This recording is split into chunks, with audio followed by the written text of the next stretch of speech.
Bienvenue à ITV et bienvenue à Question Directe qui reçoit aujourd'hui Pape Demba Thiam. On le présente plus au Sénégalais, il est économiste, il est entrepreneur et spécialiste de développement industriel. Pape Demba Thiam, merci d'avoir accepté notre invitation. Le Sénégal, le 24 mars prochain, doit choisir le prochain président de la République du Sénégal. Comment peut-il faire pour reconstruire le pays sur le plan économique? Vous avez raison. C'est un pays qui est complètement à reconstruire parce que la destruction de nos institutions, de notre plateforme de développement économique et social intégré a commencé depuis pratiquement 1963-68, c'est accentué en 1972 avec les crises et l'arrivée de l'ajustement structurel. Les fondements de politique économique ont totalement disparu et nous sommes pieds et poings liés aux institutions de Bretton Woods qui nous prêtent de l'argent pour nous maintenir la tête hors de l'eau et évidemment dictent au gouvernement, à tous les gouvernements, ce qu'ils doivent faire. Alors ce qu'ils doivent faire pour eux, c'est surtout ne pas faire de l'industrialisation, c'est-à-dire transformer des ressources pour créer une prospérité partagée. Et nous sommes embarqués dedans depuis plus de 44 ans. Oui, on parle souvent de souveraineté économique. Est-ce qu'il est possible d'avoir une souveraineté économique si on ne produit pas, si on n'industrialise pas les pays? Vous savez, ce qui est grave maintenant, c'est que tout le monde parle de souveraineté. Et ceux qui parlent de souveraineté accusent aussi d'autres de populisme. J'ai même entendu le président Macron parler de souveraineté industrielle. Alors donc, c'est un mot qui fondamentalement ne veut rien dire. Ce qui est important, c'est d'avoir la maîtrise de ces processus économiques, la maîtrise de ses choix décisionnels et de bâtir son économie sur les forces d'un pays. Si vous arrivez à ça, vous arrivez à internaliser le maximum de flux économiques dans l'espace économique national, à ce moment, vous pouvez dire que vous êtes souverain parce que vous avez la maîtrise décisionnelle. Mais souverainisme ne veut pas dire isolation ou isolationnisme. De façon concrète, quels sont les atouts du Sénégal? Sur quel levier peut s'appuyer le pays pour sortir de la difficulté économique? Mais il y en a beaucoup. Lesquels, il y en a énormément. Vous prenez par exemple aujourd'hui l'agriculture au Sénégal. Tout le monde parle de l'agriculture et ce qui me dérange un peu, c'est que les gens répètent ce qu'ils ont appris dans des livres du développement d'autres pays. On nous parle par exemple de secteur primaire, secteur secondaire, secteur tertiaire. Mais ça ne veut rien dire. On parlait de secteur primaire pour les Européens parce que c'est comme ça que l'économie avait développé, c'était l'agriculture. Après, dans le XVIIIe siècle, on a fait la révolution industrielle, c'est devenu le secteur secondaire parce que c'est venu en deuxième position dans leur marche vers le développement. Et après, il y a eu le développement des services et on a parlé de développement du secteur tertiaire. Mais dans notre contexte, secteur primaire, secondaire et tertiaire ne veut absolument rien dire pour un économiste. Et moi, j'appelle un économiste quelqu'un qui est capable de transformer son environnement. Donc pour nous, aujourd'hui, on peut parler, je parlerai de l'agriculture, mais pas en parlant de secteur primaire.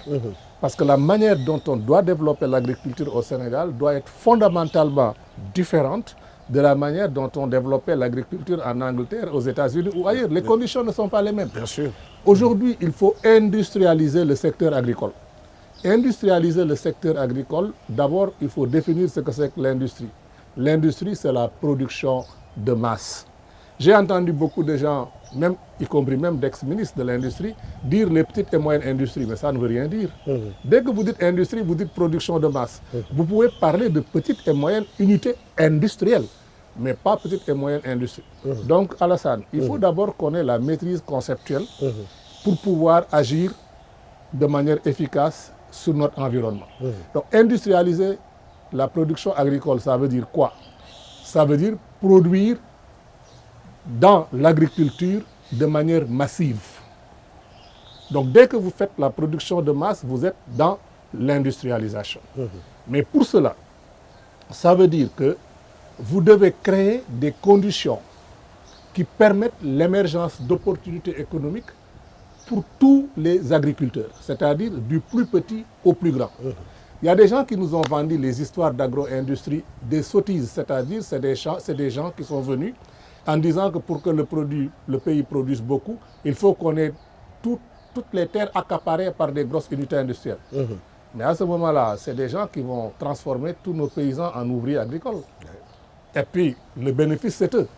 Par contre, si vous allez dans tous les villages du Sénégal où il y a du potentiel agricole et vous faites le maillage de l'économie en termes de chaîne logistique, en termes d'infrastructure, en termes de chaîne de valeur, vous permettez à tout le monde de participer, mais dans un réseau économique qui est organisé autour de plateformes de support de services agricoles, par exemple, des plateformes de commercialisation, des plateformes où on peut permettre de mutualiser l'usage des moyens de production.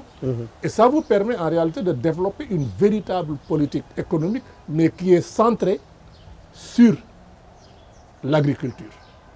Et à ce moment, vous pouvez faire ce que j'appelle l'industrialisation de l'agriculture, c'est-à-dire vous allez désenclaver pratiquement toutes les zones rurales, avoir des routes de dessert agricole, avoir des routes artérielles et avoir toute la logistique. C'est comme ça qu'on développe une économie. Et ça demande beaucoup de moyens, ça? Non.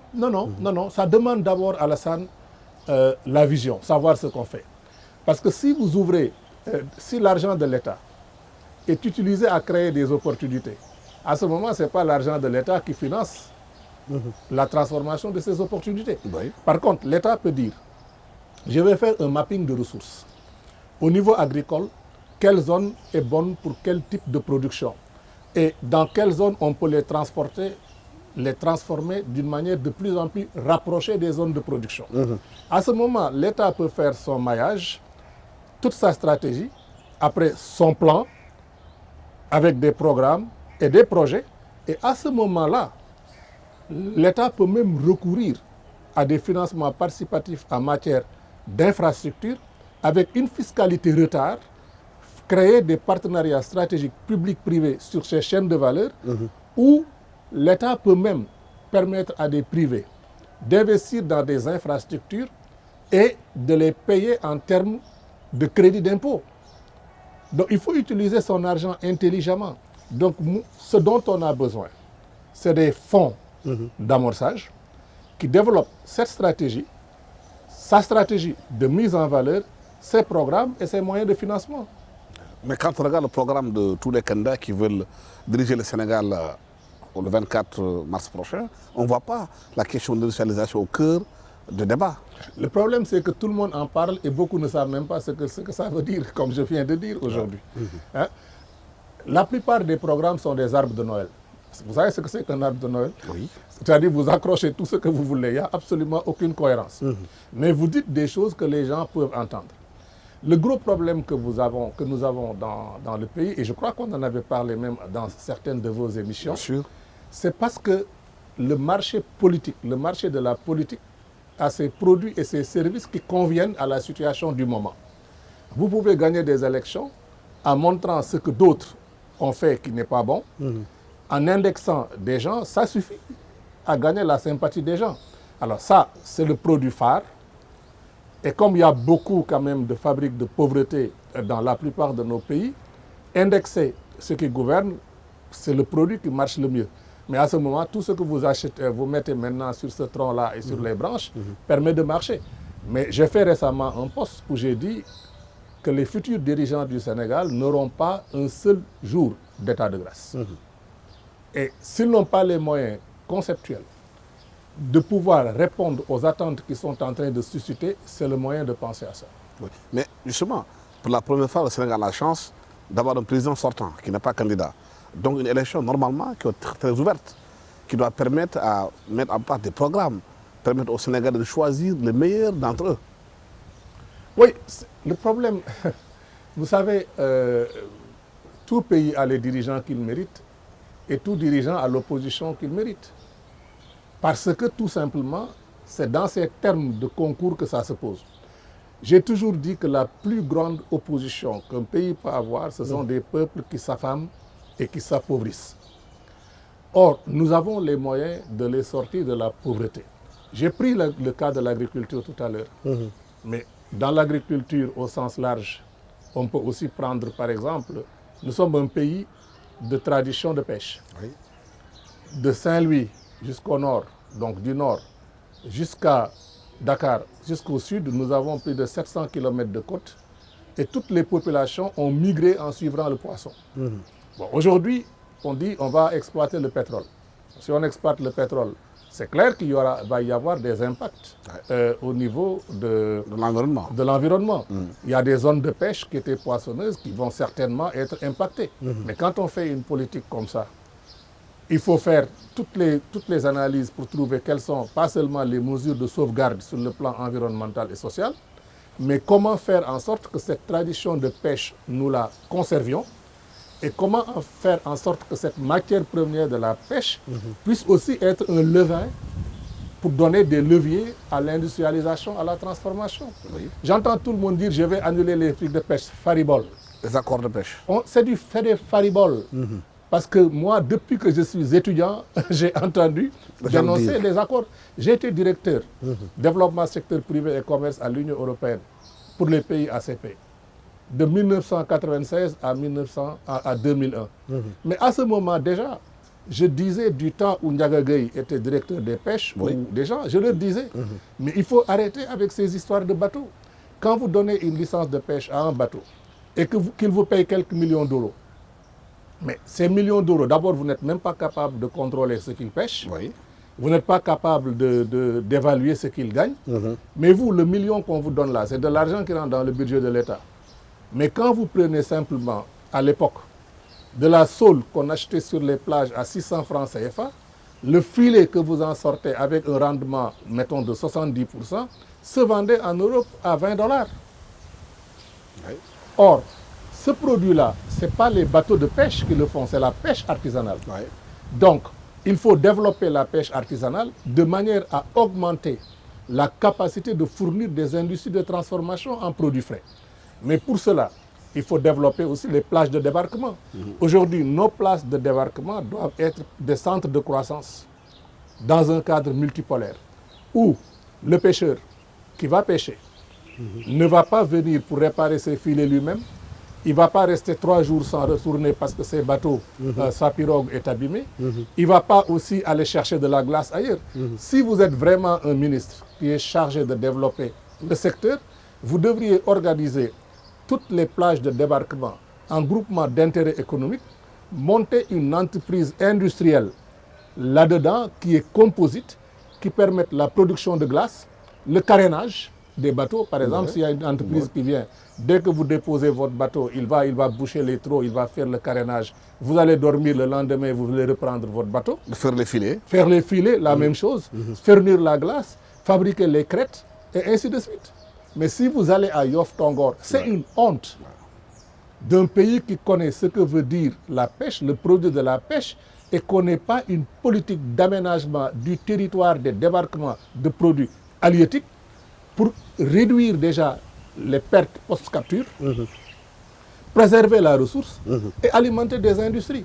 Alors vous allez préférer prendre quelques millions qu'on vous donne qui vont rentrer dans le truc, alors que regardez la valeur ajoutée qui est créée entre un poisson que vous allez payer par exemple le kilo à 2000 et dont vous allez vendre par exemple le filet à 40 $. Mais qu'est-ce qui explique que depuis lors, on n'arrive pas à avoir une politique cohérente, à développer, à aider les populations à sortir de la pauvreté?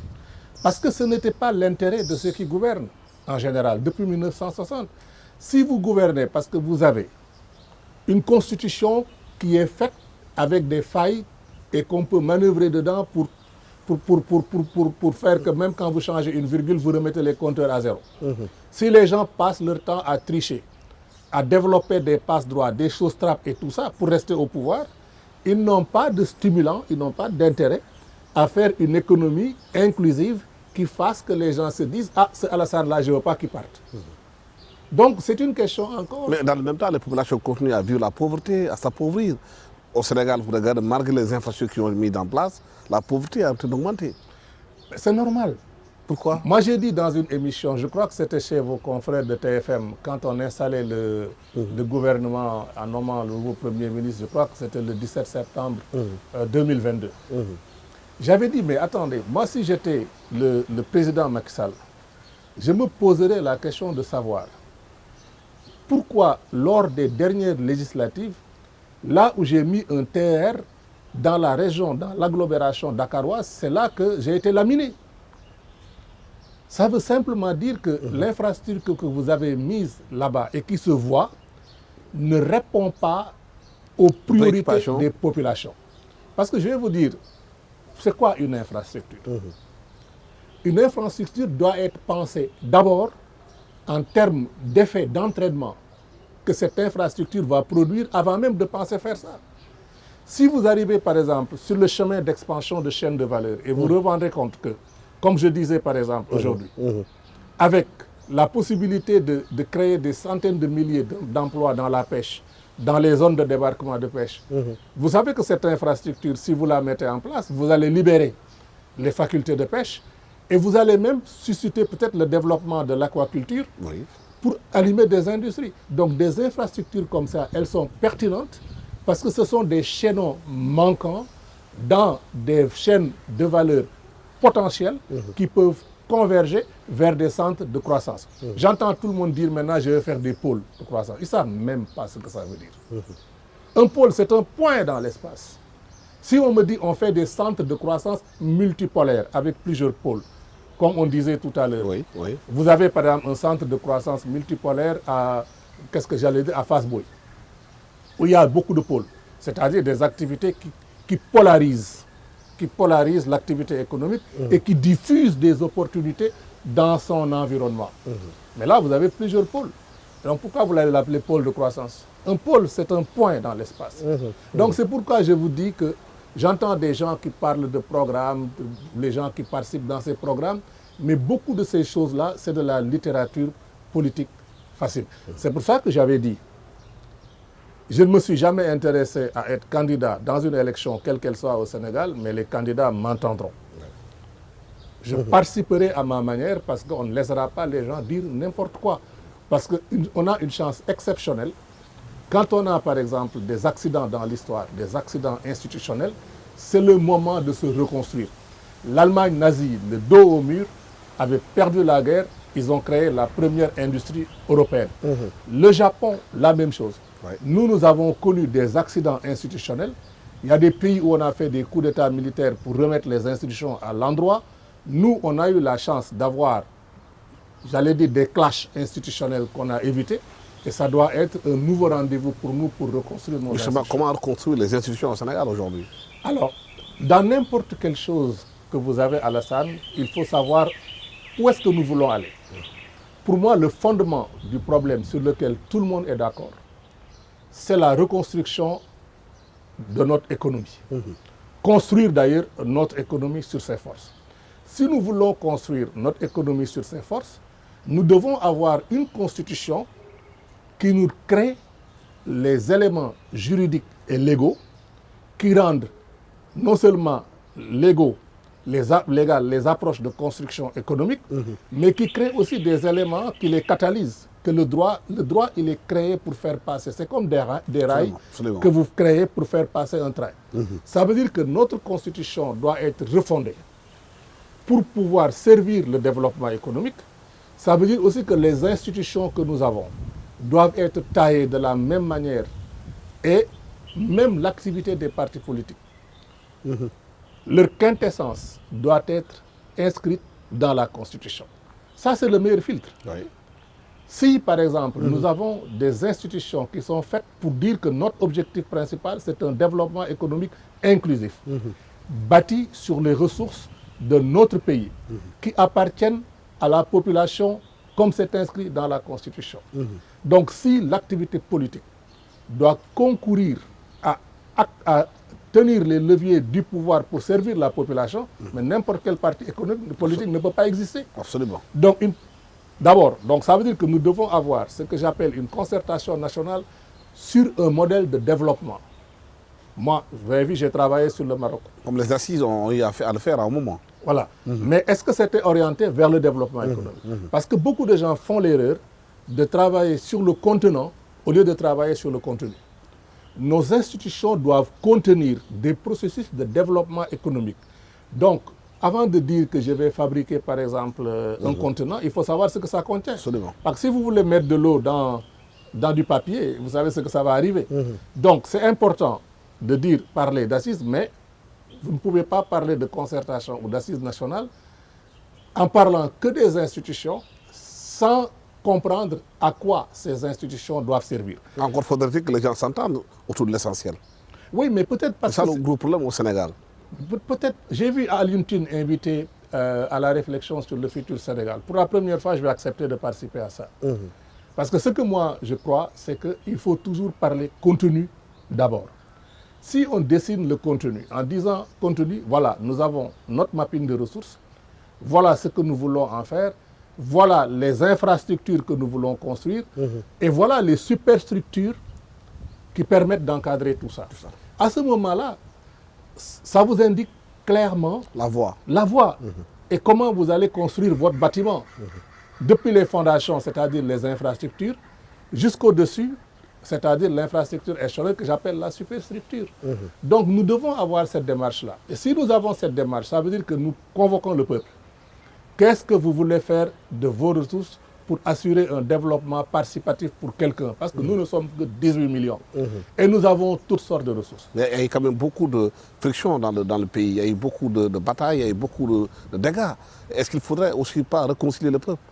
Le Sénégalais, le tissu social. Mais vous allez réconcilier le peuple autour de quelque chose dans laquelle tout le peuple se reconnaît. Alassane, vous m'avez invité à cette réunion-là, mais parce que nous avons quelque chose à nous dire. Bien sûr, absolument. Sinon, donc quand vous convoquez le peuple autour d'un programme, c'est-à-dire vous avez un contenu de dialogue. Si vous avez le contenu du dialogue, vous pouvez construire le processus du dialogue. Parce que si vous dites aujourd'hui à tous ces gens qui quittent, comment on appelle ça, l'intérieur du pays, que vous allez fixer les populations en distribuant des opportunités de croissance pour tout le monde. Mais à ce moment-là, les gens veulent se réconcilier avec vous. Ouais. Aujourd'hui, ils sont tous fâchés contre toutes sortes de politiciens. Malheureusement, leur frustration peut être récupérée par n'importe quel politicien parce qu'il est dans l'industrie de la politique politicienne, parce que c'est là qu'on arrive à faire sa vie. Donc, vous allez dialoguer avec le peuple en leur disant on se réconcilie comment. Le gars va se dire, moi je vais me réconcilier avec vous, pourquoi? Vous m'avez privé d'école, vous m'avez privé d'avenir, vous m'avez privé de manger, vous avez privé mes parents de soins. Et vous voulez que je vous pardonne quoi? La seule chose que vous pouvez faire, c'est de lui promettre l'espoir d'une vie meilleure. Et cette vie-là, cet espoir de vie meilleure doit être bâti sur des promesses auxquelles on peut croire. C'est la raison pour laquelle, comme on disait tout à l'heure avant que l'émission commence, beaucoup de gens promettent qu'il va pleuvoir des diamants, de l'or ou du pétrole ici, ou il va pleuvoir des emplois, mais ils ne nous disent pas comment Comment le faire. Aujourd'hui, les peuples ne sont plus dupes. Je dirais que les jeunes ou les vieux sont même beaucoup plus instruits que les politiciens parce qu'ils n'ont pas dans la tête de se mentir à eux-mêmes. Or, beaucoup de politiciens passent leur temps à mentir directement, en couleur, en plein soleil, tout en sachant que ceux qui les écoutent sentent qu'ils mentent. Mais ça, vous ne pouvez plus le faire. Parce que quand quelqu'un se réveille et il a faim, il ne peut rien manger, c'est une réalité. Vous disiez tantôt que celui qui va diriger le Sénégal n'aura pas un seul jour de grâce. Et vous avez l'impression que ceux qui veulent concourir aux voix des Sénégalais sont prêts? Moi, j'en sais rien. Je ne les connais pas pour la plupart. Comme vous savez, j'ai une logique. Fréquenter des politiciens, ce n'est pas mon style. Parce que je suis quelqu'un qui est plutôt cash. Mais comme je n'ai pas envie de dire la vérité à tout le monde au point d'en faire un ennemi, je préfère parler comme je parle maintenant pour qu'on m'entende, pour qu'on m'écoute et qu'on se dise comment faire. Ce que je dis simplement, c'est que je n'ai pas encore entendu une stratégie de développement économique qui me dise que c'est une stratégie. Un plan n'est pas une stratégie. Un plan, c'est un élément d'exécution d'une stratégie. Absolument. Donc si on me dit j'ai un programme, je dis, ou des projets, je dis mais ils sont attelés, ils sont liés à quelle stratégie?